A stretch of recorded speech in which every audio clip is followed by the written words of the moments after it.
Hello friends, welcome back to the new video guys. Today guys we are going to talk about guys Bluetooth setting in our Poco phone guys. In this video guys I will show you guys how can you disconnect guys your headphone to your Poco phone. Friends, you have connected guys any Bluetooth device, and guys I have connected guys this headphone in my Poco phone, but guys now I want to disconnect. So guys now let's see how to disconnect it.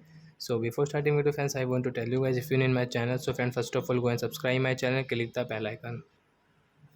So guys now let's start the video, and first of all guys we will on our phone setting to disconnect headphones. So as you can see this type of setting guys, click on guys your Bluetooth setting.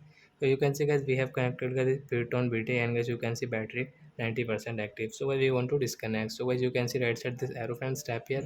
Guys you can see rename and unpair. So guys you want to rename, so guys you can rename, and guys you want to unpair means and disconnect. So guys you can disconnect from here guys. We will tap here to disconnect, then it will disconnect to your phone. So bye bye friends, thanks for watching the video guys. Do you have any doubt in your Poco phone, so friends you can ask me in comment section guys. I will check, I will help you. Thanks for watching the video guys.